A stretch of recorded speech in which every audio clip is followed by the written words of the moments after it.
Ya está todo preparado para empezar el partido en la casa de los Gutiérrez con IKEA. Atrás está el sofá Civic, con diferentes covers para hacer match con cada selección. En el medio, los vasos Lodrat, repartiendo bebidas por todo el campo. Calentando por si viene alguien extra está la silla plegable Gunde. Y arriba, Ostaval, la coffee table de 2 alturas marcando un gol con cada snack. Visita IKEA y logra crear el line-up ganador para disfrutar del fútbol en tu casa. Con buena calidad y buen precio. IKEA sueña sin medida. Ser podcast.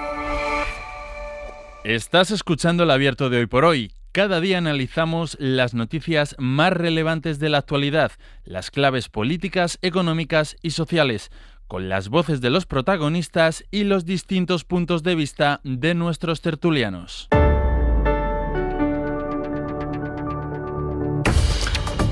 Hoy se me va a acumular el tráfico en este abierto. Ya voy avisando de que vamos a tener unos cuantos temas.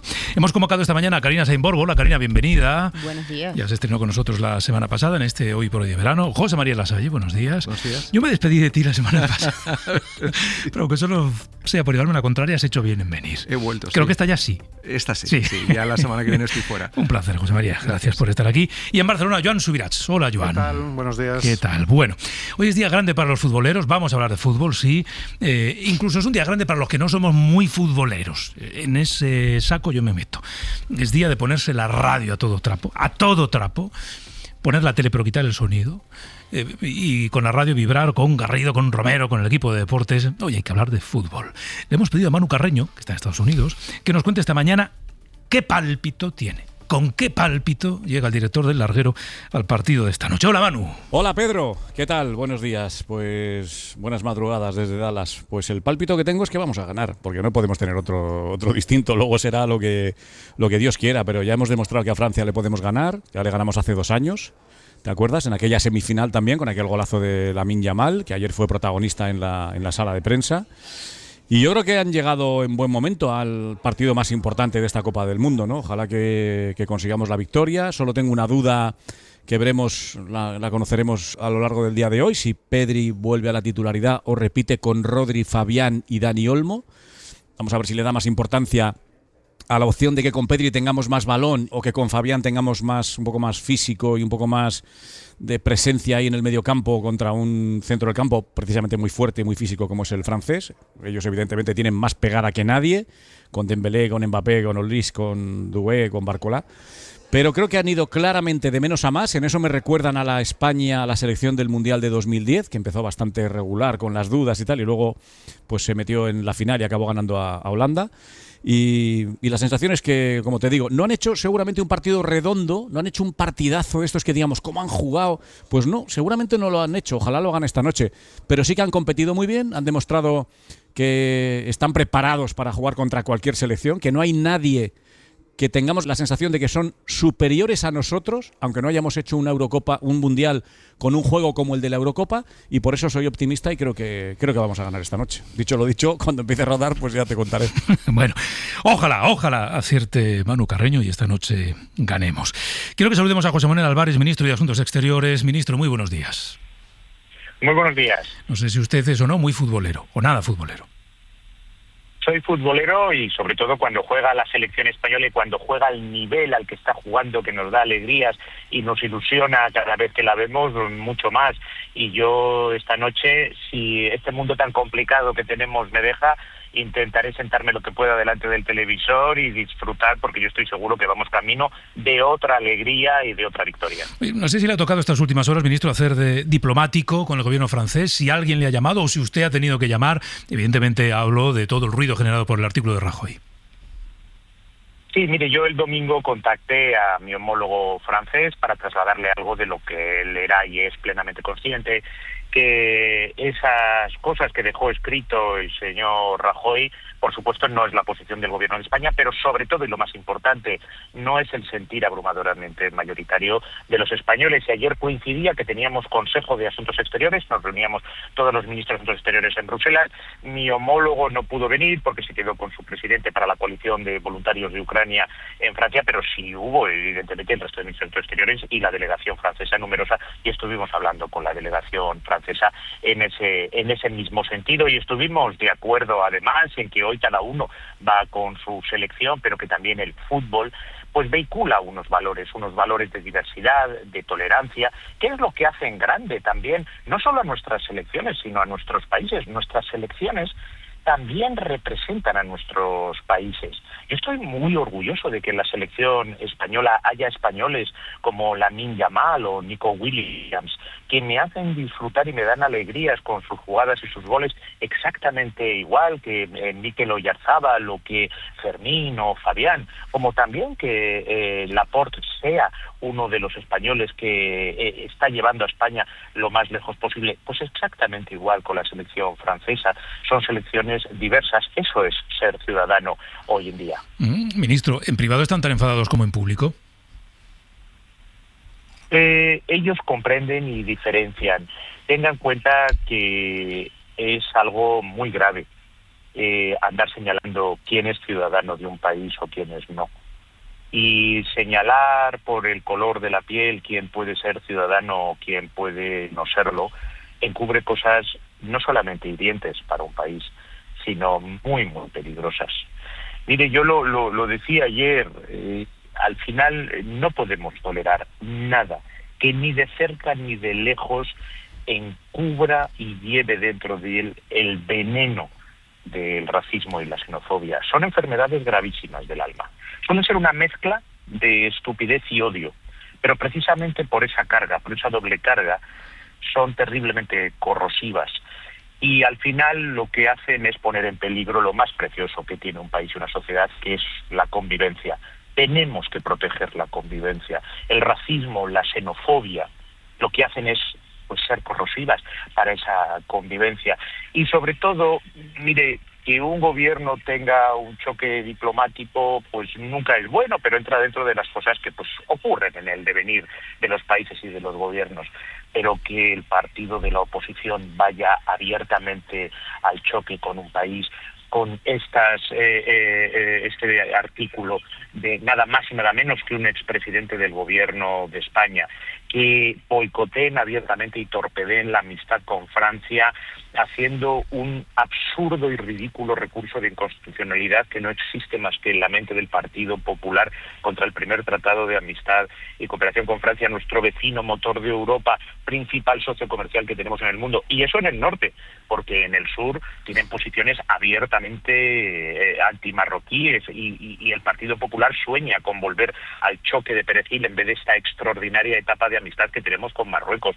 A nuestro gran suministrador energético, el próximo lunes viaja el presidente del gobierno allí, Argelia, lo han estado difamando durante años diciendo que nos iban a cortar el gas. Un pueblo hermano como el de México intentando envenenar la relación con ellos. Pero el señor Feijóo, ¿en qué está pensando? ¿Pero quién aconseja a este hombre?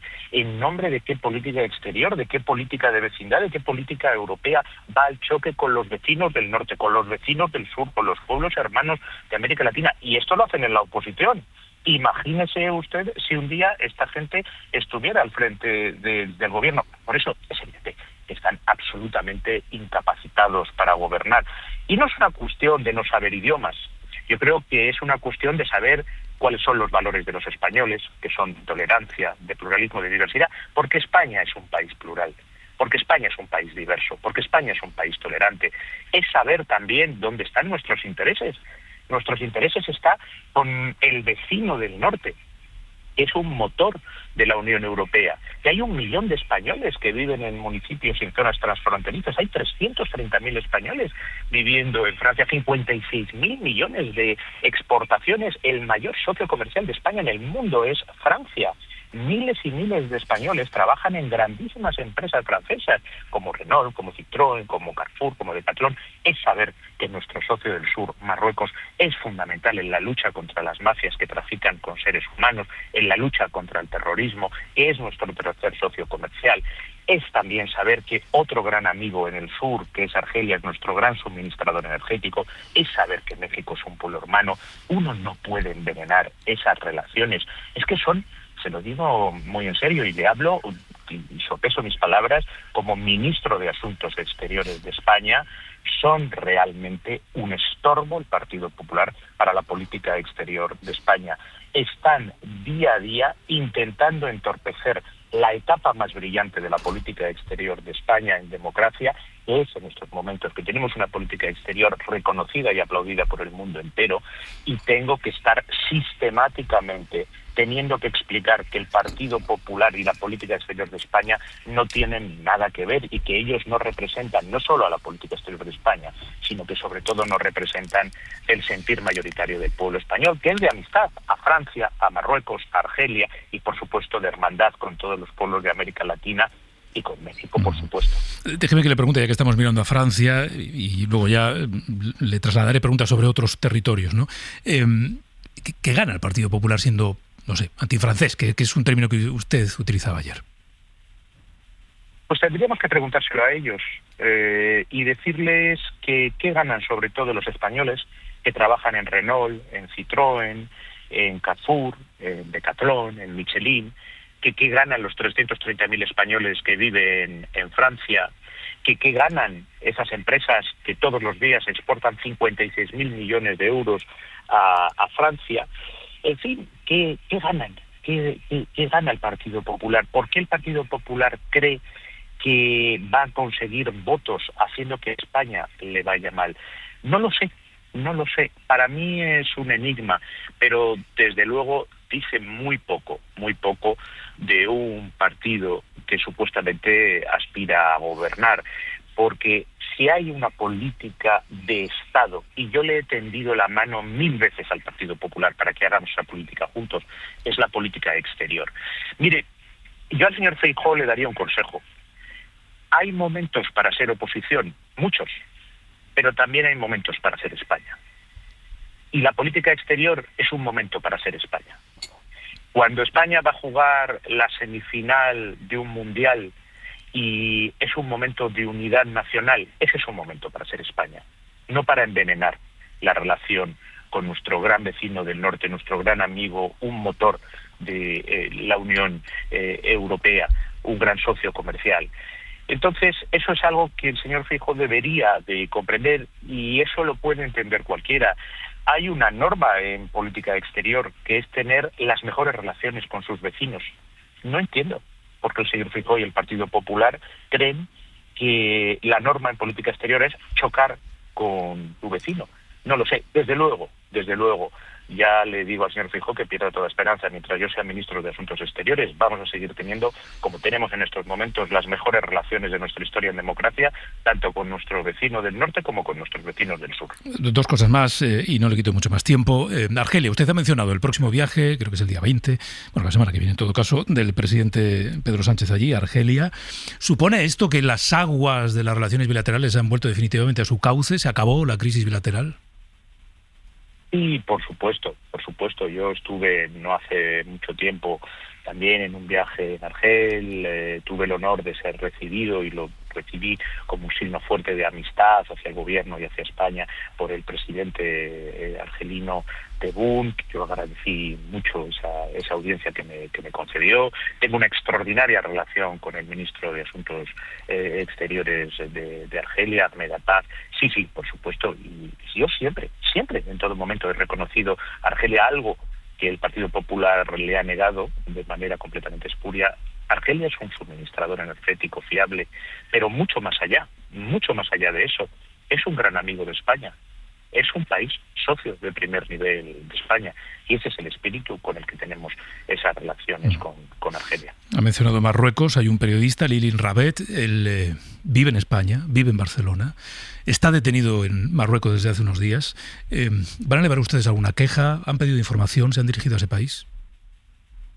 Mire, no conozco el caso, pero desde luego me informaré al respecto. No tengo detalles al respecto, pero desde luego me informaré.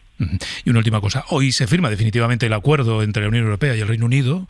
La verja de Gibraltar será historia desde esta medianoche, ¿no, ministro? Así es. Hoy a mediodía vamos a firmar un acuerdo absolutamente histórico. Un acuerdo que abre una nueva era para Gibraltar y el campo de Gibraltar, que abre enormes posibilidades 3 siglos después.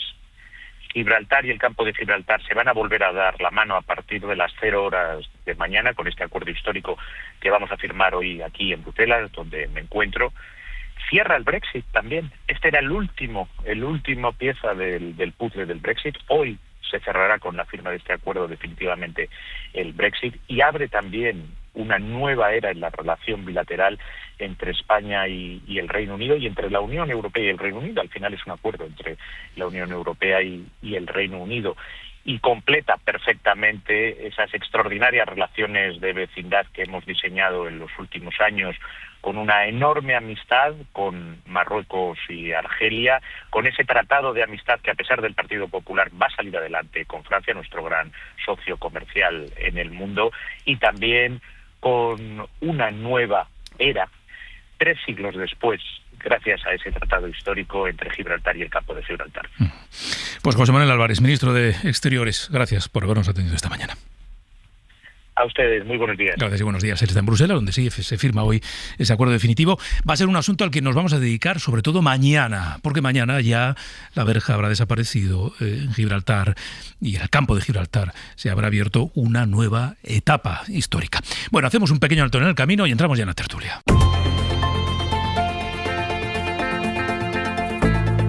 El Abierto. Ser podcast. Con José María Lasalle, Carina Sainborgo y Joan Subirats hablemos de fútbol o hablemos de Rajoy o de la dimensión, que esta es una discusión que también podemos tener, ¿no? Si la dimensión que se le está dando al artículo de Rajoy respecto, por ejemplo, a las relaciones bilaterales con Francia está o no un poco exagerada o sobredimensionada, o si efectivamente impacta, como decía el ministro de Asuntos Exteriores, en esas relaciones bilaterales. Pero lo primero, Lasalle. Tú a Rajoy le conoces bien. Leíste el artículo, supongo, ¿no? Te pregunto por tu feeling después de leer esto de Francia sin franceses. A ver, empezamos bien. Decía Ulpiano que la justicia es dar a cada uno lo que le corresponde. Uh-huh. Lo que está escrito en el artículo de Rajoy es injusto porque es racista. Pero dicho esto, quienes conocemos a Rajoy sabemos que es injusto calificarlo de racista. Yeah. Uno puede tener un mal día, tropezar, no estar a la altura de lo que se espera de él, y eso lo sabemos todos, y eso es probablemente lo que le ha pasado a Rajoy. Uh-huh. Pero Rajoy no es racista. Y pretender que en estos momentos la relación bilateral entre España y Francia está comprometida por un artículo en El Debate que escribió Rajoy el pasado viernes hablando de un partido de fútbol entre España y Bélgica, creo que no hace justicia a Rajoy y no hace justicia a las relaciones que existen entre España y Francia, me parece a mí. Dicho eso, Rajoy tendría que disculparse, tendría que rectificar y lo hará. Porque yo, que también lo conozco, sé que lo hará y probablemente lo hará mañana en su artículo. Claro, que escribirá después del partido. Que escribirá después del partido y lo hará marcando sus tiempos, porque si hay algo que le caracteriza a él es precisamente que incluso en estos líos sabe marcar sus tiempos. Pero insisto, creo que es un artículo desafortunado, que en la entraña, y yo le he escrito discursos a él muchos años y sé cómo escribe, hay cosas que no me suenan a él. Y con ello no quiero decir que no haya hecho él este artículo, de verdad, porque al final uno es dueño de sus discursos, aunque se los hagan otros, y es dueño de sus artículos, aunque se los hagan otros, ¿vale? Porque tiene una responsabilidad de supervisar lo que otros puedan hacer. Pero desde luego que, por ejemplo, calificar cuando habla de la selección belga y hablar de los Diablos Rojos y decir que ni él es amigo de los Diablos ni de los Rojos. Yo, en los más de 26 años que conozco a Rajoy, jamás le he oído hablar de los rojos. Entre otras cosas porque, de acuerdo con esa terminología, rojo era su abuelo paterno, que fue autor del Estatuto de Galicia, que fue catedrático de civil en la Universidad de Santiago y que fue represaliado por el franquismo. Y siempre ha hablado con respeto a todo lo que representaba el mundo de su abuelo. no me encajan determinadas cosas. Y por supuesto, lo que no me encaja, y eso doy fe de ello porque he comido con él, he participado con él en 1000 actos, he estado en muchas sobremesas, jamás le he escuchado el más mínimo desliz racista. El racista es racista. Otra cosa es que el ecosistema, entre comillas, en el que estamos instalados nos haga en un determinado momento tropezar y cometer ese error. Pero Rajoy no es racista, aunque ha escrito un artículo donde dice una cosa que es profundamente racista. Karina, y luego Joan. Bueno, la relevancia de lo que está escrito en esta columna de opinión, que además tiene una mirada muy etnicista sobre lo que es ser nacional o no. Ya sé que creo que en esta tertulia no sois muy futboleros, pero el equipo francés desde el 98, desde la Francia de Zidane, que era argelino, viene representándose, tenemos mucho tiempo con una Francia multicultural, o sea, había jugadores de Ghana, está muy asimilado. A mí lo que, escuchando al ministro Álvarez, con mucha atención, que además ha sido muy severo el ministro Álvarez en muchísimas de sus afirmaciones, sobre todo dirigiéndolas contra el Partido Popular, significándolas en el Partido Popular como en este caso, como si Rajoy hablara por el Partido Popular. Aquí hay algo mucho más importante, es que Rajoy es expresidente de España. Entonces tendremos que crearnos un estatuto de los expresidentes para ver qué alcance tienen aquellas cosas que dicen desde su cargo como expresidente. Yo coincido completamente con el señor Álvarez en que se exige una cierta ejemplaridad. Y me parece curioso que un gobierno como el actual, que tiene tantos problemas dando explicaciones sobre algunas cosas y le vienen muy bien estas tormentas de verano, que realmente el expresidente Rajoy, a través, digamos, representando al Partido Popular, se las ponga a bomba, digamos, de eso por un lado. Y segundo, que así como es de estricto el ministro Álvarez exigiendo claridad, el ministro Rajoy, a mí me gustaría, por ejemplo, que se hubiese pronunciado exactamente igual, con la misma contundencia. Por ejemplo, ha habido presidentes como Zapatero que han tenido una relación por lo menos laxa con regímenes autoritarios, como el de Nicolás Maduro. Entonces, abriendo el debate mucho y metiéndole a esto de fútbol todas las discusiones que tiene y que entrañan, yo creo que también valdría la pena plantearnos qué se hace con los expresidentes en general, ¿eh? Sí, ¿no? Esta es una reflexión de más recorrido y tienes la razón y tiene todo el sentido. Joan. Sí, yo coincido en parte con lo que ahora habéis comentado, ¿no? Es decir, por un lado, es verdad que el estilo de redacción y de expresión de Rajoy es muy característico. Yo me acuerdo que hace unos días le envié a un amigo el inicio de un artículo de Rajoy cuando España empató con Cabo Verde, porque decía, fijaos, dice, en el fútbol lo que de verdad importa es meter más goles que el rival. Si no lo haces, pierdes. O en el mejor de los casos, empatas. España fue incapaz de hacer un gol, tampoco recibió ninguno y por eso el resultado fue de 0-0. Increíble, es decir, es como ¿a quién se le puede ocurrir hacer un artículo con esta redacción que no dice nada? O sea, es una expresión, bueno, claro, entonces en esa lógica uno debería no darle importancia a lo que decía el otro día Rajoy, pero claro, entró en un tema que es un tema súper caliente en estos momentos, ¿no? Estamos en discusión en todo el mundo, en Europa, en España, de quiénes somos nosotros. O sea, el we the people, ¿no? Que es, digamos, la base de construcción de los sistemas democráticos y de la legitimidad. Entonces, ¿cómo lo hacemos esto? ¿Sobre una base de nación étnica o sobre una base de nación política? Porque desde el punto de vista étnico, pues claro, pues de los jugadores franceses, pues cuáles son realmente franceses, desde qué punto de vista y cómo lo medimos, con el color de la piel, por si son cristianos, ¿cómo lo medimos? ¿O es una nación política que se construye sobre la base de, digamos, de un consenso de quién forma parte del we, del nosotros, ¿no? Entonces, claro, aparentemente este es un detalle muy menor en un artículo, digamos, que es Rajoy puro. Pero claro, luego pasa una cosa que no hemos mencionado, que es que no se pide disculpas. Y que aparece Borja Samper y dice que esto es un estilo socarrón y que ya sabemos y tal. Pero ¿por qué el Partido Popular en este tema no ha salido a decir algo? Es decir, porque en la medida en que no lo diga, parece que se está acercando a postulados de su socio en estos momentos en muchos gobiernos autonómicos que sí que tienen una posición en ese sentido muy etnicista sobre la nación. No sé si me explico, ¿no? Pero creo que este es el tema de fondo, ¿no? Porque si rebajamos, digamos, significación al artículo, entonces, ¿qué pasa con las excusas, no? Claro. José María, me has pedido la palabra, te la doy después de las 9, ¿vale? Porque yo creo que todavía este asunto tiene recorrido. Es verdad que en el equipo de bomberos del Partido Popular tiene mucho trabajo últimamente, porque este ha sido un incendio, pero el último, las bajas, la ley de nietos, hasta Vox estos días decía, hombre, si abren debates, llévenlo preparado, que es que están desviando el foco, que no se habla de lo corruptos que son en el gobierno.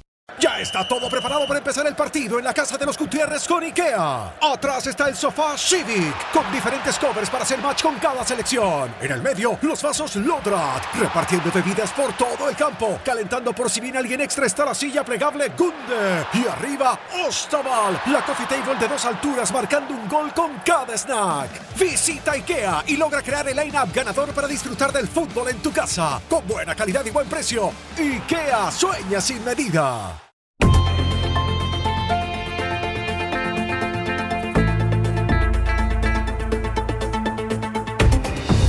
Seguimos en el abierto con José María Lasalle, Carolina Sáenz Borgo y Joan Subirats. Le había comprometido la palabra a José María. Estábamos hablando antes del artículo de Rajoy, de las implicaciones que tiene, de la dimensión política que se le está dando, de las consecuencias o no bilaterales que puede tener, de la relevancia que le han dado en el gobierno francés, por ejemplo. Y José María pedía la palabra. Sí, precisamente yo creo que lo más destacable es la relevancia que le ha dado al gobierno francés, ¿no? Al artículo de Rajoy. Parece raro ver a la Cancillería francesa leyendo a los artículos del debate de Mariano Rajoy los viernes, ¿no? Esto también nos tiene que dar pie a que es verdad que hay una oposición bastante torpe del Partido Popular respecto del tratado bilateral hispano-francés, que nadie entiende por qué al día de hoy está el Partido Popular planteando un obstruccionismo que llega al Senado y que plantea la posibilidad de un recurso ante el Tribunal Constitucional, cuando la relación bilateral entre España y Francia tiene que ser inmejorable, por supuesto. O sea, no acabas de entender qué motivo hay, salvo la presencia de ministros franceses en el gabinete español de vez en cuando, que es lo que dice y es lo que pasa con Polonia, lo que pasa con Alemania, en fin, y ellos no han visto o Italia, y ellos no han visto ningún obstáculo para esto, ¿no? Y de pronto el Partido Popular lo ve, cuando la relación siempre, incluso en las épocas, en la época de Rajoy, la relación con Francia siempre fue extraordinariamente correcta, ¿no? Por lo tanto, ¿qué es lo que ha podido motivar? Esto puede ser una razón, o también una razón que está en el propio inconsciente político de Francia, y es que está funcionando realmente la integración racial bajo los presupuestos y valores republicanos de Francia, ¿vale? Esta es una pregunta que deberíamos hacernos, ¿no? ¿Cómo es posible que Francia, que inconscientemente está proyectando un racismo que lleva a la extrema derecha a tener el peso que tiene, a tolerar declaraciones como muchas veces se han tolerado en muchos políticos franceses, sea extraordinariamente intolerante con un político español, con un expresidente del gobierno, que escribe, insisto, un artículo en un digital?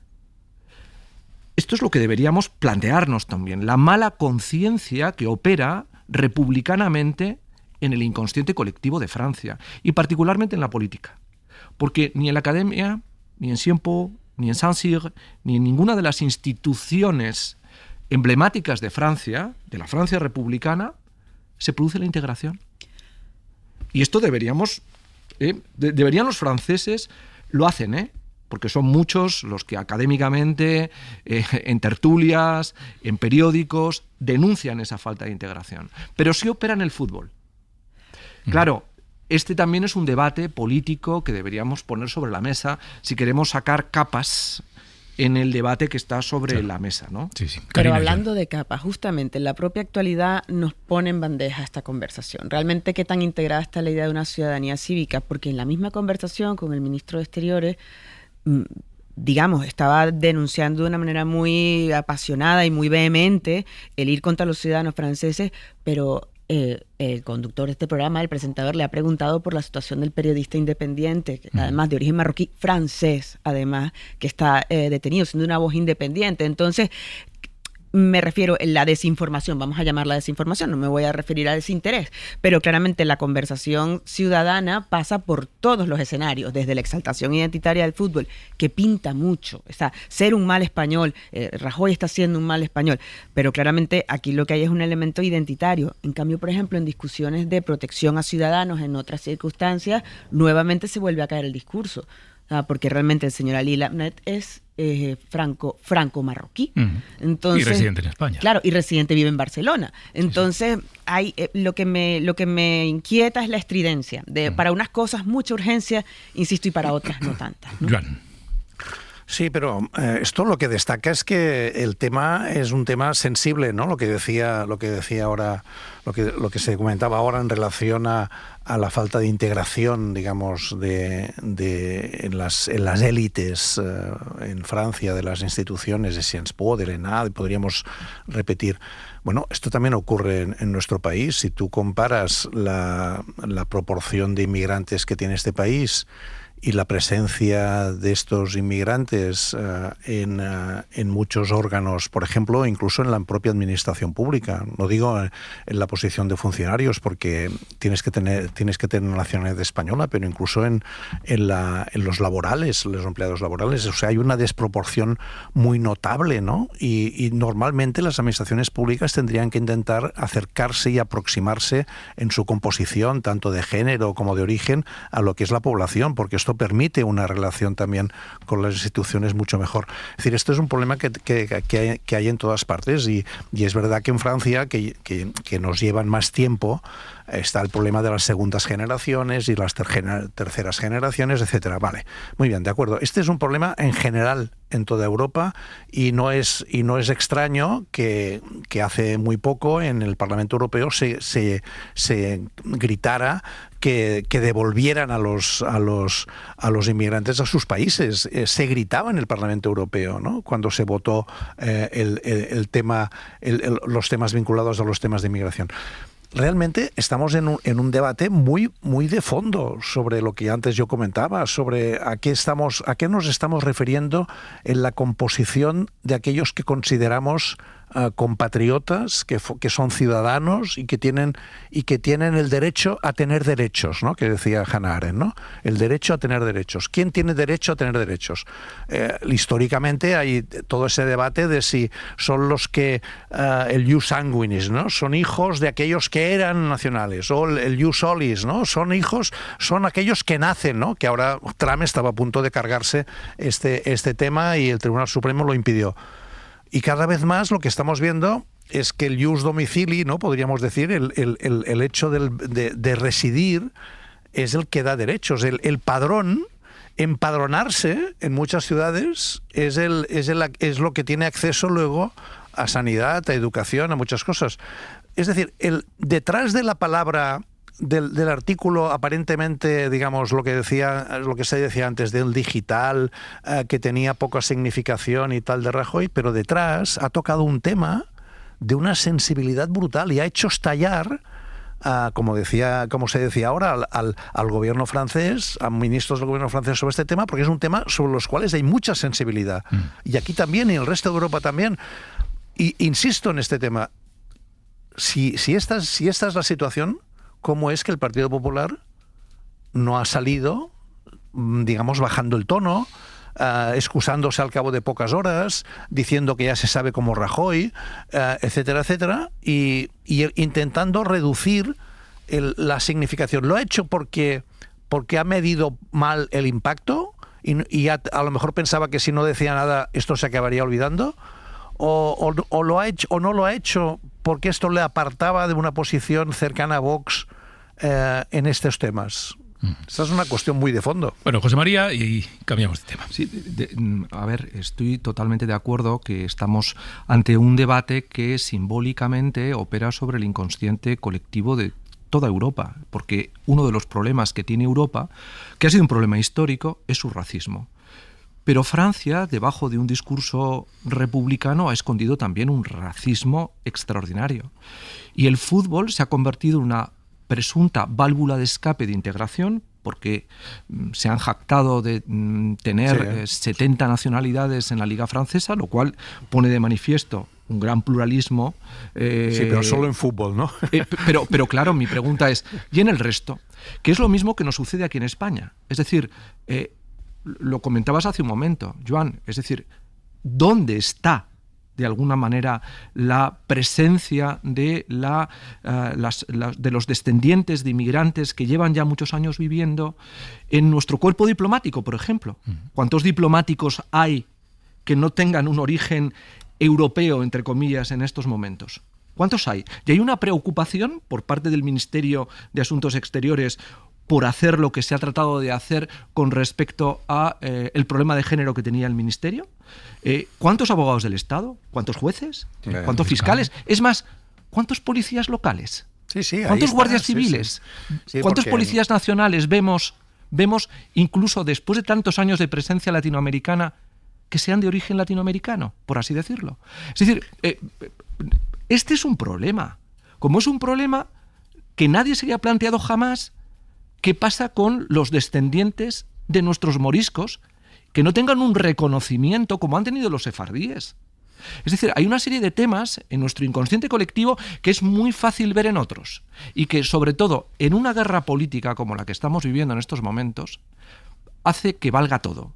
Y un expresidente del gobierno, que antes hablábamos de los expresidentes del gobierno, que ha tenido un artículo racista, pero que no es racista, vuelvo a repetirlo, pero que se ha comportado como el mejor de los expresidentes, en el sentido de que no ha contribuido a la polarización nunca, que siempre ha estado a la altura de lo que se le pedía institucionalmente, que es una persona que echa una mano en todo lo que puede, ojo, sin cargar tintas políticamente por su militancia con el Partido Popular, a favor del Partido Popular, etcétera, que ahora se vea en la trituradora de una serie de debates que le desbordan completamente, me parece también, y lo digo, más allá de mi amistad, injusto. Pero, entonces la posición del Partido Popular, ¿cómo la justifica? O sea, porque ahí debería haber salido alguien, el propio Rajoy, o me imagino que han hablado entre ellos. Es decir, el silencio del Partido Popular sobre esta cuestión, sobre una cuestión tan importante como la que tú señalas, que es de clave, digamos, civilizatoria y que nos obliga a repensar muchos de los conceptos sobre los cuales manejamos en política, cómo es que nadie le ha bajado un poco el tono. Es decir, a mí lo que me extraña es que ni el propio Rajoy ni el propio Partido Popular hayan dicho nada hasta ahora. Pero ver, es decir, Karina, hay una urgencia por un debate futbolístico cuando esa conversación ni siquiera se ha dado con el tema de la llamada ley de Nieto. Es decir, hay una relación no del todo normalizada con la idea del otro, con ser el otro. Es decir, ni siquiera creo que sea que también un tema del Partido Popular que está bastante falto de cocción últimamente en sus intervenciones públicas y en los temas en los que se mete, porque ese es un tema, clarísimamente, la alteridad, el otro, cómo integrar. Y claramente, si no, es decir, bueno, puede disculparse Rajoy por el artículo, pero han abierto un roto hace 15 días con el tema de quién tiene derecho a tener la nacionalidad o quién no. Entonces, ¿cuál es la premura? ¿Cuál es la urgencia? Yo creo que la primera urgencia es una noción de convivencia y de ciudadanía. Bueno, vamos a hacer un alto en el camino. Después vamos a hablar de un ámbito, el de los cuidados de las personas dependientes, donde precisamente está muy presente este colectivo del que hablamos, el de la población inmigrante, ¿no? Incluso de los descendientes de los inmigrantes que nacieron aquí, que ya son españolas y españoles de pleno derecho. Vamos a hablar de la dependencia, de los cuidados, porque hoy el Congreso debe aprobar el cambio en la ley de dependencia, que es algo socialmente muy relevante, no solo ahora, sino en el futuro cada vez más cercano, con una población cada vez más envejecida, más necesitada de cuidados y con un sistema que de momento presenta más problemas que ventajas. La aplicación, en la falta de presupuesto, las listas de espera. Ahora nos da algunos datos Mariola Lourido y ahora conocemos la historia de alguien que tiene en su entorno familiar varias personas dependientes. Seguimos en Hoy por Hoy. Con José María Lasalle, Carina Sáenz Borgo y Joan Subirats. Hablemos de dependencia. Decía que hoy el Congreso de los Diputados vota 2 reformas legales que son muy relevantes. Ayer hablamos ya de ellas aquí con el ministro de Derechos Sociales. Hay dudas de qué va a hacer definitivamente el Partido Popular, que, digamos, en la ponencia en el Congreso votó en contra de la reforma de la Ley de Dependencia, que garantiza una financiación del 50% a cargo del Estado, que es algo que venían pidiendo las comunidades autónomas del PP. Pues a todo, el PP votó en contra. El ministro nos decía ayer que, bueno, a ver qué pasa hoy. Mariola Lourido, muy buenos días. Buenos días, Pedro. Se votan esas modificaciones, se vota también un decreto para aportar 6.000 millones de euros extra para intentar reducir las listas de espera del sistema de dependencia, porque las listas de espera, Mariola, son uno de los aspectos más importantes de todo esto. Un sistema no es un sistema operativo bueno que sea útil para la gente si hay un tapón y la gente no consigue ni que se hagan las evaluaciones ni que se aporten las ayudas. ¿Cómo está ahora este asunto? Bueno, pues el Gobierno cifra en 146.000 las personas dependientes que están en la lista de espera, tienen reconocido el derecho y la prestación, pero todavía no la han recibido. Dice que la lista ha bajado un 21%, pero en realidad, Pedro, hay muchas más. Según la Asociación de Directoras y Gerentes de Servicios Sociales, son 250.000 si se suman las que han presentado la solicitud y todavía pues ni siquiera han sido valoradas. Y aporta un dato tremendo. Por ejemplo, en estos 6 meses del año han fallecido esperando por la ayuda 15.000 dependientes. Es uno cada 17 minutos. El tiempo medio de espera es de 314 días, pero hay muchas desigualdades territoriales. Las peores comunidades son Murcia. Allí el retraso es de 551 días. Andalucía y Asturias más de 400, Madrid 342. Las más resolutivas y que cumplen la ley, que establece un plazo de 6 meses, pues son Aragón y Castilla y León en torno a 120 días. Las reformas que se aprueban hoy pues buscan eliminar trámites burocráticos, reducir esas listas de espera, mejorar las prestaciones y también mejorar las precarias condiciones laborales del 500.000 de trabajadoras del sector, pero las patronales de residencias ya piden más dinero para los conciertos. Lo dice en la SER Ignacio Fernández Cid, que es el presidente de la Federación Empresarial de la Dependencia. Dependerá de que las comunidades autónomas reflejen esa subida de financiación o de aporte de financiación por parte del Estado a los precios públicos, a los precios de concierto. Si en los centros tenemos unos precios que cubran de verdad los costes necesarios para el desarrollo de un buen servicio de calidad, pues eso nos permitirá pagar mejor a los profesionales y, en general, mejorar sus condiciones laborales. Ahora mismo el sistema atiende a 1.700.000 personas. Con esa inversión extra de los 6.200 millones, pues las cuantías, por ejemplo, en el entorno familiar se van a duplicar, van a llegar a los 660 euros al mes para los grandes dependientes, que son los que necesitan atención las 24 horas. Para los que vivan solos, esta prestación se amplía a otras personas, más allá de la familia. Podrán ser cuidadores, pues un vecino, una amiga. También se va a extender el servicio de ayuda a domicilio, de manera que las trabajadoras sociales podrán acompañar al dependiente pues, a otras labores, al médico o a ir a la compra. La teleasistencia será un derecho universal, compatible con otras ayudas. Y bueno, en fin, estas son algunas de las mejoras que se van a aprobar hoy, 20 años después de una ley que siempre tuvo, Pedro, un problema, que fue la falta de financiación. Claro. Y veremos, como tú decías, qué hace el PP, si otra vez va de la mano de Vox y si mantiene como la semana pasada su voto en contra. Déjame que saludemos a María Dolores, que nos atiende además desde el trabajo, así que le vamos a robar poco tiempo. María Dolores, muy buenos días. Hola, buenos días. Mencionaba antes, Mariola, que una de las comunidades donde más se tarda en recibir la ayuda es Murcia. Tú eres de allí, ¿no? Tú eres de Murcia. Sí. Vale, y tiene razón. Y tiene razón, ¿no? Iba a decir, conoces bien cómo está funcionando el sistema, porque en tu entorno familiar hay varias personas dependientes. Una de ellas es tu madre. ¿En qué situación está? No, mi madre es lo que le comenté a Mariola.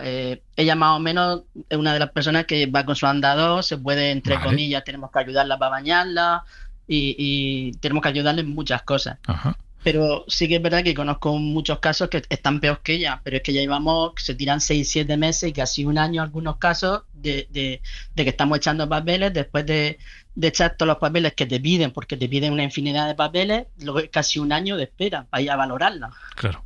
O sea, un año desde que empiezas el trámite hasta que alguien va a valorar a esa persona dependiente. Exactamente, que te llega la carta, vamos a pasar, luego te llama y así casi un año. Entonces, Este proceso, María Dolores, en vuestra familia lo habéis vivido, entiendo que no sé si con tu madre, porque me dices que tiene cierta autonomía. También lo vivimos con mi padre, sobre todo, que falleció el año pasado, Ajá. que él sí que estaba empotrado en una cama y estuvimos casi un año y medio para que pudieran ir a valorar. Y finalmente llegaron a valorarlo antes de que muriera. Sí, la verdad que llegaron unos 6 meses antes, te digo la verdad. Y después de la valoración, ¿qué pasó? Porque entiendo que a partir de ahí se abre otro proceso hasta que recibís la ayuda, que tampoco será inmediato, ¿o sí? Que va. Sí, eso tardan por lo menos 3-4 meses en decirte que sí, que te lo concedemos y que te lo vamos a mandar. Ajá. Perdona. Dinos, sí, cuenta, María Dolores. No, que entre que estás echando papeles, porque ya te tiras tiempo, porque hoy te piden uno, mañana te piden otro, entre los papeles, lo que tardan ellos, pues se te va 1 año y medio, casi 2 años. Claro. Ese año y medio, 2 años, que tu padre y mucha gente como tu padre necesita que le cuiden. Exactamente, es que mi padre fue el caso. ¿Quién le cuidaba?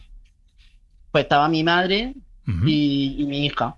Y vosotros pedíais ayuda para poder tener a alguien, ¿no?, que se pudiera encargar de él. Claro. Cuando dices que os piden papeles, ¿qué necesidad de tanto papeleo hay? ¿Qué tipo de papeles? ¿Qué tipo de papeles os piden? ¿Qué tipo de papeles reclaman? El dinero que entra en casa, el empadronamiento, los DNI. Entonces, vamos a ver, si ya te lo estamos dando el empadronamiento, los DNI, también luego que es normal que te pidan un número de cuenta, porque normalmente no te mandan gente, porque dicen que no hay dinero para que vaya gente. Te mandan un dinero para ayudarte. ¿Entiendes? Entonces, y luego a lo mejor te falta otro papel del médico. Pídeme los dos al mismo tiempo y te lo llevo todo al mismo tiempo. Claro.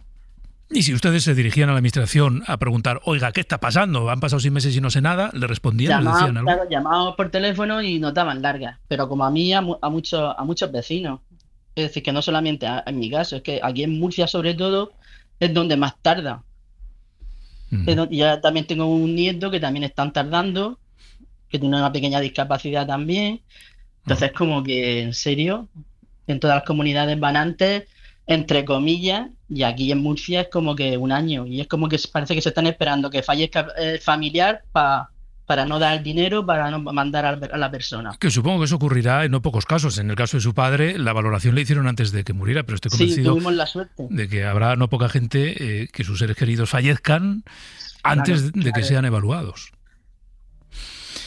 Bueno, pues María Dolores, gracias por su testimonio. Le dejamos seguir trabajando. Muchísimas gracias a ustedes por hacernos oír. Gracias por tu tiempo. Vale. No sé si sigue Mariola por ahí, si sigue conectada o no. Sí, Mariola? sí, aquí estoy. Este es un caso un poco paradigmático, ¿no? De cómo en aquellas comunidades en las que hay un tapón, como es el caso de Murcia, lo que ocurre es esto. Inicias un procedimiento, pasan meses y meses y meses y meses, no ya para que te digan si te dan o no la ayuda, sino para que vayan a valorar a tu familiar. Claro, porque de lo que se trata es de contratar a más personas, ¿no? Para que a más valoradores, gente que haga la valoración y que se resuelva mucho antes el expediente, porque, como te decía antes, la ley marca un plazo de 180 días, es decir, 6 meses, para que el dependiente esté cobrando la ayuda, desde que pide la dependencia hasta que se resuelve, 6 meses. En el caso de Murcia, 551 días. Eso es tremendo, y de ahí los datos, por ejemplo, de que comentábamos antes, de la Asociación de Directoras y Gerentes de Servicios Sociales, que muere un dependiente cada 17 minutos esperando la ayuda, que la tiene reconocida y que todavía no la recibe. Este colectivo dice que en estos 20 años de ley, que han sido atendidas unas 4 millones de dependientes, han muerto en esta situación con el derecho reconocido y sin recibir la ayuda casi 1 millón de personas. Así que el objetivo de esta reforma, de la reforma de la ley, pues es reducir los plazos y reducir también todos estos trámites tan complejos, porque la financiación de la ley de dependencia siempre ha sido muy compleja desde el minuto 1, le ha faltado dinero, Han venido los recortes, recordarás, en la época sobre todo de Rajoy, cuando vino la crisis de 2008, que le pegó un hachazo, digamos así, tremendo, y que el sistema pues prácticamente no se ha recuperado de esos recortes, y ahora pues el gobierno va a poner esa inyección de 6.200 millones de pesetas, bueno, pues para intentar que todas estas familias, como nos decía María Dolores, puedan acceder a la dependencia en tiempo y forma. Pero claro, todo dependerá también de la gestión que hagan las comunidades autónomas, porque son las que tienen la competencia, y hay mucha diferencia y hay muchas desigualdades entre unas y otras. Has dicho pesetas, Mariola. Ay, perdón. Has vuelto a la prehistoria, de los dineros. 6.200 millones de euros. Con 6.200 millones de pesetas ya poco se hace, ¿eh? Poco. Ni comprar una casa. No llega nada. Gracias, Mariola. Venga, hasta luego. Chao, un saludo. Bueno, Karina, esta es una realidad que ayer quisimos traer a este abierto, que hoy hemos querido volver a traer a este abierto, porque historias como la de María Dolores, en este país hay decenas de miles de personas esperando que se cumpla ese trámite. Claro, la ley, decía Mariola, la ley dice que tiene que hacer el proceso en 6 meses. Que ya son 6 meses, ¿eh? Es decir, que 6 meses para un proceso ya es tiempo, ¿verdad? Que luego la administración, los papeleos, en fin, todo eso, ¿no? Pero que ya es mucho tiempo, tener que esperar 6 meses para que alguien pueda ir a ver a tu familiar y efectivamente certificar, oiga, mire usted, es una persona dependiente. Y mire usted, necesita y tiene derecho a la ayuda. Perdona. Lo que pasa es que hay un tema, ¿no? Porque sobre el concepto de dependencia hay muchísimas variantes. Podemos hablar de una persona muy longeva que necesite atención, o podemos hablar de otro tipo de dependencia, de cuadros mucho más severos que requieren atención, digamos, mucho más urgente, y que normalmente suele recaer en los núcleos familiares. Suele recaer casi siempre en hijas y madres, normalmente, porque además el perfil del cuidador suele ser un perfil femenino. Pero a mí lo que me llama la atención de todo esto es que en el fondo la mengua de una ley de dependencia da una idea de un proyecto de estado de bienestar que está incompleto. Es decir, hay un estado de bienestar capaz de producir un ciudadano promedio que vive más tiempo, pero al cual tampoco hay formas de atenderlo, digamos, dentro de todo ese proceso de la expectativa de la calidad de vida. Entonces, claramente hay algo que falta, ¿no? Hay una idea del proyecto de estado de bienestar al que le falta una pata, sobre todo cuando hace falta una financiación estable para este tema, que además la ley es del 2007. Y recibe su primer corte importante o minoración, como decía entonces el Partido Popular cuando hablaban de minoraciones presupuestarias. Claramente tiene un problema, un lastre que se va aumentando, y que el impacto una vez más suele ser en la vida de los ciudadanos, de la gente, que no tiene quien la ayuda, porque además cuesta muchísimo dinero y es muy costoso poder tener ayuda ayuda especializada en este tipo de temas. Ayer le preguntábamos al ministro Agustín Duy si, digamos, el punto de bloqueo en el que está este sistema de dependencia se deshace, ese nudo, solo aportando 6.000 millones. Evidentemente no es una mera cuestión de dinero, no es una mera cuestión de modelo y de operativa del sistema. José María. Claro, y es un modelo que, como decíamos hace un momento, tiene muchos años ya a sus espaldas, ¿no? Y que no ha sabido articularse correctamente, entre otros motivos porque, como se pone de manifiesto aquí, la valoración de la dependencia y del grado depende de los ayuntamientos. Los ayuntamientos están también sobrepasados muchas veces en la gestión de sus servicios públicos. Es decir, aquí, y lo explicaba muy bien Karina ahora, está fallando la completitud del modelo de bienestar. Y también muchas veces cuando, y con razón, alardeamos de tener un país con los servicios públicos de primer nivel que tenemos, que aspiramos evidentemente a estar en la primera liga de los estados del bienestar, sin embargo, aquí se pone de manifiesto que hay una insuficiencia, una ineficiencia y sobre todo probablemente una incapacidad para perfilar de manera adecuada qué tipo de diseño queremos y nos podemos permitir, por otra parte, ¿no? En términos también de sostenibilidad y definición de prioridades. Si debatimos esto en el año 2007 y al día de hoy estamos viendo claramente que el sistema no está funcionando, estos son los debates que deberían estar constantemente acompañando la vida pública. El otro día hablábamos de las bajas y del absentismo y de estos temas que, por otra parte, en algunos aspectos tienen que ver con nuestro modelo de cuidados, que trasladan sobre las mujeres y particularmente sobre las hijas, sobre las compañeras, las mujeres en términos amplios, el soporte de estos problemas, ¿no? Y lo aceptamos todos de una manera absolutamente, iba a decir casi inconsciente, y particularmente los hombres, como si miráramos hacia otro lado también, ¿no? Y yo creo que estos son debates importantes que deberían estar siendo priorizados diariamente, porque es que afectan al bienestar ya no solamente de las familias, de cómo gestionan su tiempo y la relación con los seres más queridos en momentos en los que estos necesitan más ser queridos por su dependencia. Joan. Sí, estamos hablando de esto porque es un tema muy importante, como ahora comentabais, y al mismo tiempo porque esperamos a ver qué pasa hoy en el Congreso con el voto del Partido Popular, ¿no? Ayer escuchaba yo a Pablo Bustindoy y ponía de relieve, digamos, la significación histórica que tiene este tema, porque, digamos, se amplía muchísimo el nivel de prestaciones. El Estado ya no dice solo lo que se dijo en su momento, que esto es el cuarto pilar del Estado de Bienestar y tal, sino que pone el 50% del total de prestaciones. Es muy significativo. Es cierto que hay un tema histórico, que las expectativas que se generaron luego no respondieron a la realidad. Mis dos padres, por ejemplo, murieron antes de tener, digamos, la ayuda a la dependencia que merecían y murieron hace años, pero lo digo porque el nivel de retraso en la ejecución de esto es un tema, digamos, endémico, ¿no? Y ahora yo creo que estamos en una situación en la cual se le debería exigir mucho más a la administración en términos de gestión, ¿eh? Es decir, la persona que habéis entrevistado de Murcia decía que estamos hartos de echar papeles, ¿no? La administración funciona con esa lógica de recibir papeles y acreditar y saber si es verdad y luego a partir de ahí conceder. La cantidad de datos que tienen las administraciones públicas sobre nosotros lo constatamos cuando hacemos la declaración de renta, ¿no? Y en cambio, esa cantidad de datos que tienen sobre nosotros parece que no funcionan cuando les pedimos que nos reconozcan nuestros derechos, ¿no? Y ahí está un poco el tema, es decir, en plena revolución tecnológica el Estado no es capaz de tener mecanismos para, de manera casi instantánea, saber si una persona que pide una ayuda tiene derecho o no a recibirla.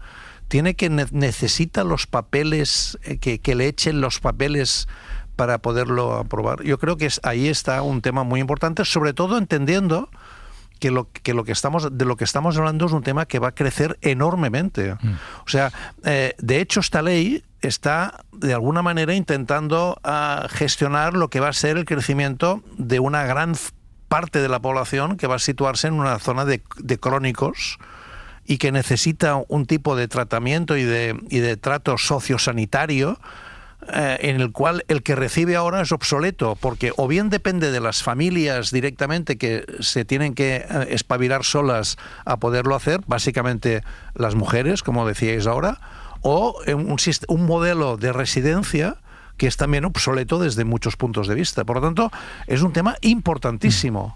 Y por lo tanto espero que la capacidad de los partidos hoy en el Congreso para entender que es un tema que debería trascender la lógica más de politics y plantearse más en lógica de política pública que es necesaria, es importante. Pues mañana lo contaremos. A ver qué de sí. Bueno, lo contaremos en la SER a lo largo del día, pero en el hoy por hoy, lo contaremos mañana. Alto en el camino, está por aquí Jordi Fábrica. Le quiero preguntar una cosa sobre las altas en la seguridad social, porque nos pueden aportar, yo creo que algunos datos interesantes, se han conocido esta mañana, sobre este proceso de regularización de inmigrantes que ha formado parte también de la discusión política pública de estas últimas semanas. Ya está todo preparado para empezar el partido en la casa de los Gutiérrez con IKEA. Atrás está el sofá Civic, con diferentes covers para hacer match con cada selección. En el medio, los vasos Lodrat, repartiendo bebidas por todo el campo. Calentando por si viene alguien extra está la silla plegable Gunde. Y arriba, Ostaval, la coffee table de 2 alturas marcando un gol con cada snack. Visita IKEA y logra crear el line-up ganador para disfrutar del fútbol en tu casa. Con buena calidad y buen precio. IKEA, sueña sin medida.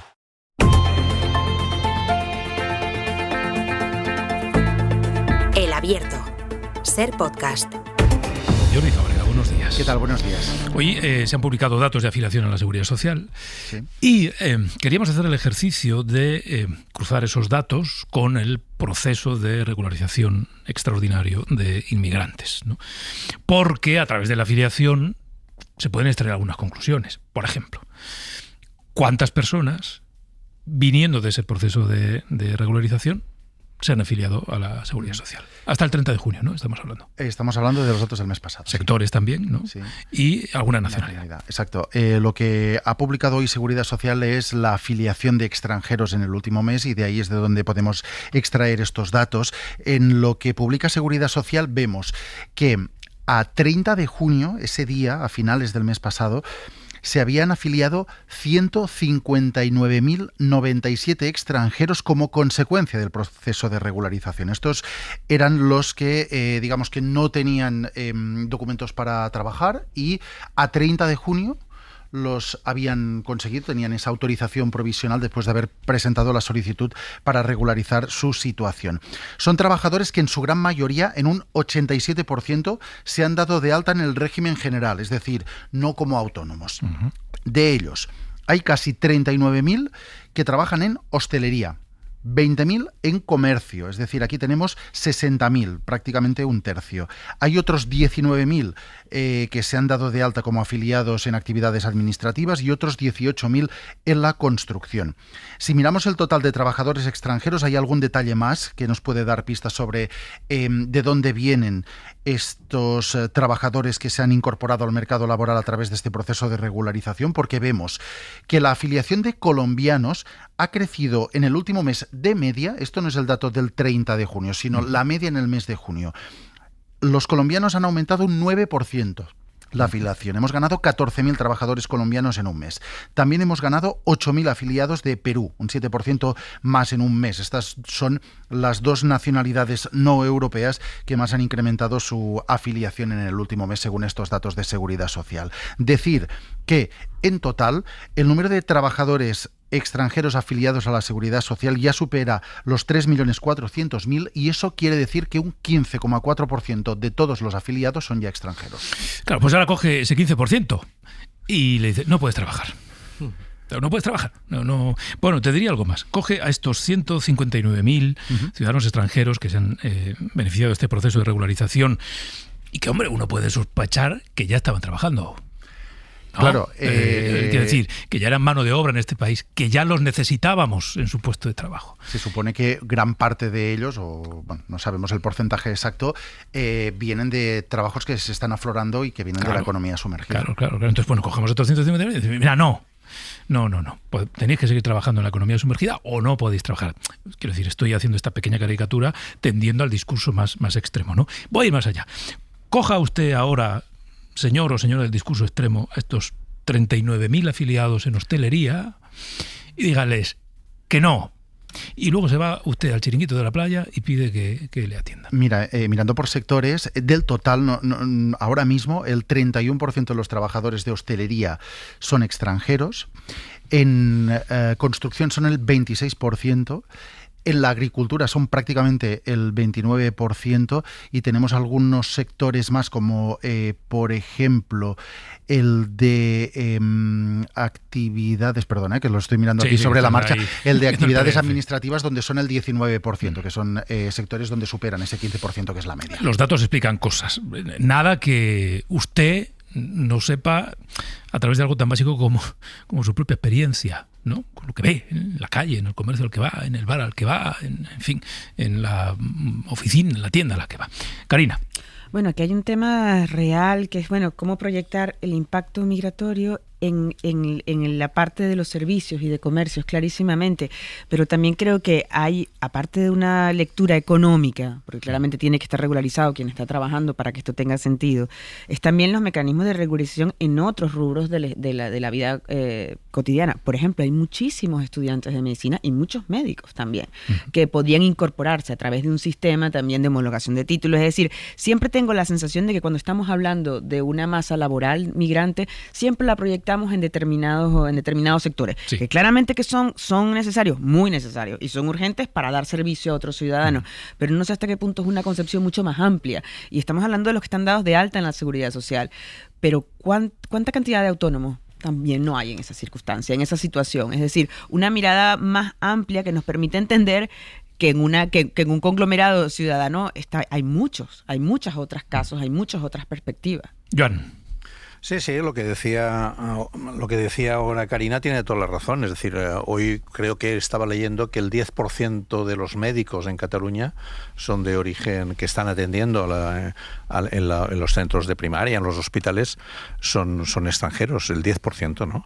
Y si miramos el nivel de digamos, de formación del conjunto de inmigrantes en España, el nivel de formación es muy alto, ¿eh?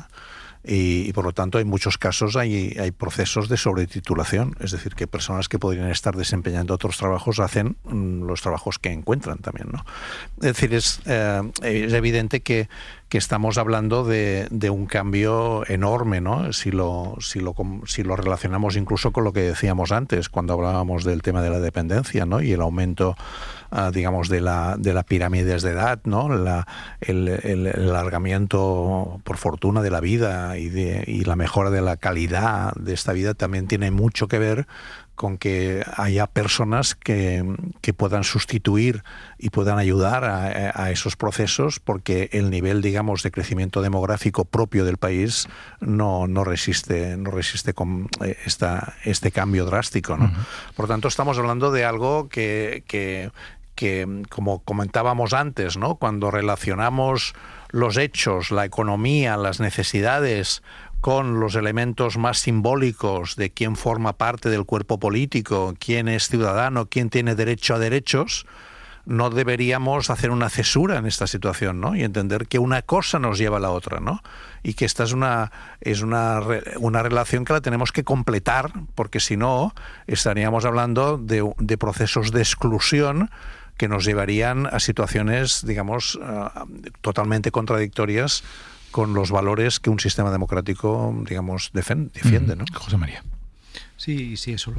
Le añadimos que yo creo que este es el debate que deberíamos tener muy presente de manera constante en la sociedad española, la pésima e injusta idea de la prioridad nacional, de considerar que hay que priorizar los servicios públicos sobre este 15%, por ir al dato, pues me parece absolutamente deleznable y detestable que estemos ante este tipo de planteamientos y que los homologuemos, los normalicemos y aceptemos que esto es posible, ¿no?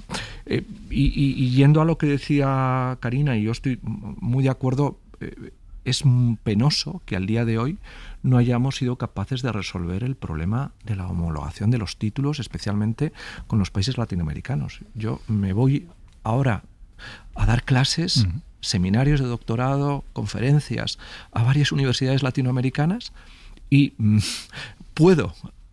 estoy acreditado para poder hacer eso, pero los egresados en esas universidades, cuando vienen a España, se encuentran con 1000 obstáculos en el Ministerio de Educación para conseguir que sus títulos estén homologados.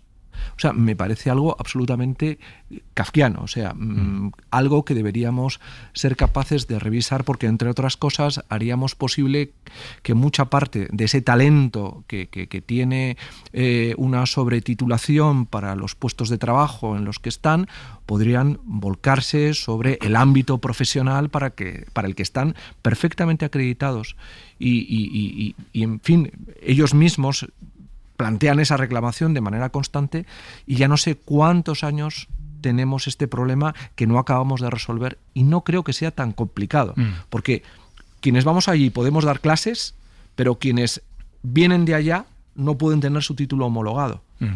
Porque nos confirma, José María, que los conocimientos que tú das aquí son los mismos que das allí. Hombre, es obvio. Y Joan puede acreditarlo también, sí, como profesor universitario, y tantos otros. Igual se van perdiendo. Incluso vas a universidades que fundamos históricamente los españoles.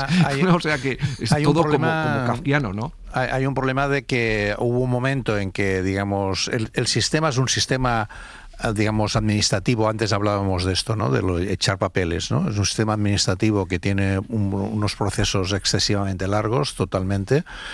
Durante la pandemia hubo una acumulación brutal de títulos pendientes de homologar, y luego se ha sido incapaz del propio sistema de poder tramitarlos adecuadamente, y de manera a veces muy injusta, porque debería, por ejemplo, priorizarse a los que ya están aquí en relación a los que quieren venir. Deberían priorizarse, digamos, las exigencias que el propio sistema requiere en estos casos, sin que ello implique vulnerar los derechos de quien también en España tiene esos títulos. Es decir, y ahí hay ciertas contradicciones, ¿no?, que se plantean, ¿no? Por ejemplo, pues las notas de corte para acceder a facultades de medicina y obtener una titulación de médico son muy altas, y en cambio necesitamos muchos médicos. Entonces ahí hay un punto en el cual el triángulo, digamos, sistema universitario, sistema sanitario y necesidad de médicos, necesitaría tratamientos específicos. Claro. Y cuando hablo de esto, hablo de muchos otros elementos, ¿no? Sí. Bueno, voy a hacer una cosa. Os voy a dar las gracias, José María, Karina, Joan, porque me he dado cuenta estos días que si hago que os quedéis al avance, luego me olvido de despediros. Y entonces no me parece bien. Yo creo que hay que ser educado y agradecido con la gente. Muy bien. Gracias a los tres. Y gracias a ti. Buen viaje y buenas vacaciones, José María. Para no perderte ningún episodio, síguenos en la aplicación o la web de la SER, Podium Podcast o tu plataforma de audio favorita. Ya está todo preparado para empezar el partido en la casa de los Gutiérrez con IKEA. Atrás está el sofá Civic, con diferentes covers para hacer match con cada selección. En el medio, los vasos Lodrat, repartiendo bebidas por todo el campo. Calentando por si viene alguien extra está la silla plegable Gunde. Y arriba, Ostaval, la coffee table de 2 alturas, marcando un gol con cada snack. Visita IKEA y logra crear el line-up ganador para disfrutar del fútbol en tu casa. Con buena calidad y buen precio. IKEA, sueña sin medida.